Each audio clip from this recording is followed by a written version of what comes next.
पिताजी जल्दी चलिए, वरना मैं आज स्कूल में देरी से पहुंचूंगा। मेरी टीचर बहुत गुस्सा करती है।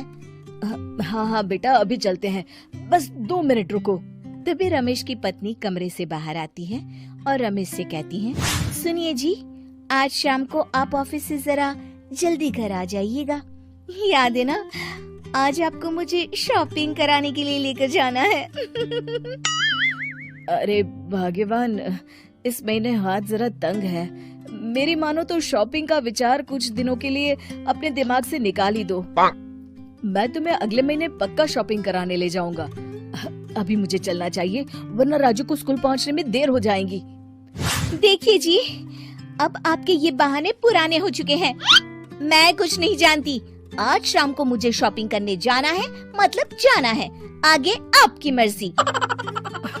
अच्छा ठीक है भाग्यवान, अब तुम पूरा घर सर पर मत उठाओ, मैं कुछ करता हूँ। इतना कहकर रमेश अपने बेटे राजू को लेकर वहाँ से चला जाता है।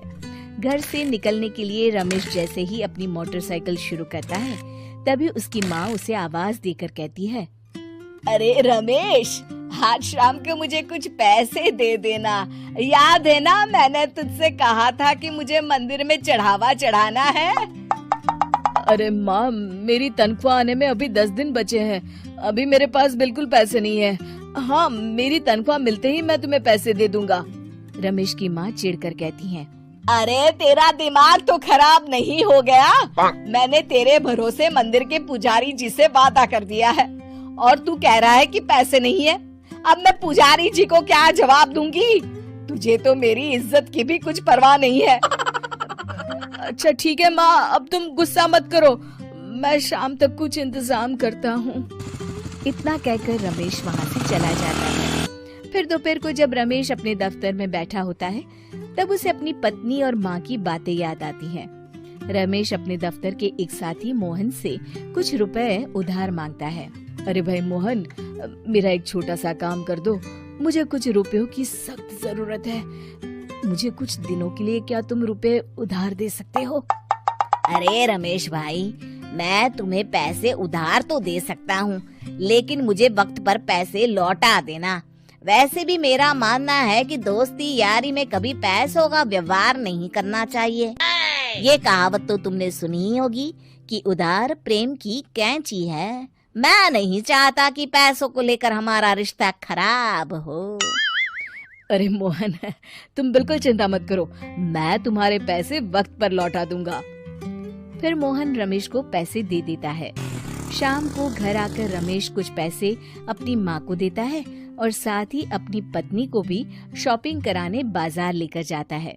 रमेश की पत्नी और उसकी माँ का स्वभाव जरूरत से ज्यादा खर्चीला होने के कारण दोनों हमेशा बेवजह पैसे खर्च करती हैं। फिर एक दिन, सुनिए जी, अगले हफ्ते हमने छुट्टियों में कहीं बाहर जाने का प्लान बनाया था। आपने पैसों का इंतजाम कर लिया ना? अरे अभी कहाँ, अभी तो मेरे पास बिल्कुल पैसे नहीं है।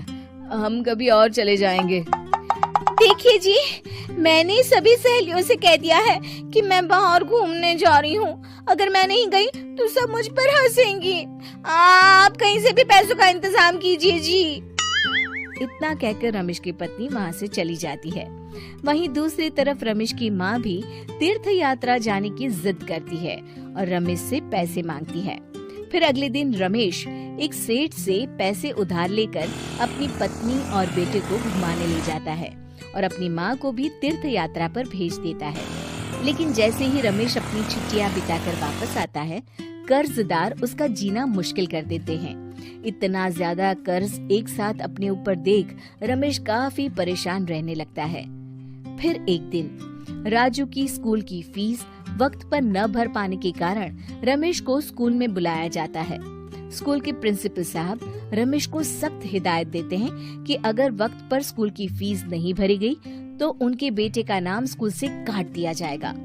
अपने बेटे की स्कूल की फीस भरने के लिए रमेश अपने दोस्त गिरधारी से कुछ पैसे उधार ले लेता है और स्कूल की फीस भर देता है। रमेश की माँ और उसकी पत्नी खर्चे और घर की जिम्मेदारी संभालते संभालते धीरे धीरे रमेश पूरी तरह कर्ज में डूब जाता है। और तभी एक दिन दफ्तर में काम करते समय रमेश की तबीयत अचानक बिगड़ जाती है और वो बेहोश होकर गिर पड़ता है। उसे जल्दी से पास के एक अस्पताल में भर्ती कराया जाता है। रमेश के घर वालों को ये बात पता चल जाती है तो वे सभी अस्पताल पहुंचते हैं। अस्पताल के डॉक्टर साहब उन्हें बताते हैं, देखिए, देर रात तक जागने और जरूरत से ज्यादा काम करने की वजह से इन्हें चक्कर आ गया था। बेहतर यही होगा कि इन्हें कुछ दिनों के लिए पूरी तरह आराम करने दिया जाए। रमेश की हालत देखकर उसके बेटे राजू को बहुत गुस्सा आता है और वो अपनी दादी और माँ से कहता है, माँ, दादी, मैं इतना छोटा हूँ, फिर भी मैं इतना समझता हूँ कि पिताजी दिन रात दफ्तर में काम करके पैसे कमाते हैं। पिताजी अकेला पूरा घर संभालते हैं और आप दोनों अपने फिजूल के खर्चों के लिए उन पर दबाव डालते रहते हैं। आज पिताजी की हालत के जिम्मेदार तो आप दोनों हैं। राजू की समझदारी भरी बातें सुनकर रमेश की माँ और पत्नी को अपनी गलती का एहसास होता है और दोनों की आंखों में आंसू आ जाते हैं। फिर कुछ दिनों के बाद रमेश की तबीयत एकदम अच्छी हो जाती है और वो पहले की तरह अपने काम पर जाने लगता है। रमेश की माँ और पत्नी अब उसे किसी प्रकार की कोई तकलीफ नहीं देते और ना ही उससे किसी चीज की मांग करते हैं। फिर देखते ही देखते रमेश अपने कर्ज के सारे पैसे चुका देता है। उसकी जिंदगी पहले की तरह अच्छी हो जाती है और वो अपने परिवार के साथ खुशी खुशी रहने लगता है। शिक्षा, हमारे रिश्ते एक तराजू की तरह होते हैं जिसकी दोनों ओर जिम्मेदारी और समझदारी का वजन बराबर होना चाहिए।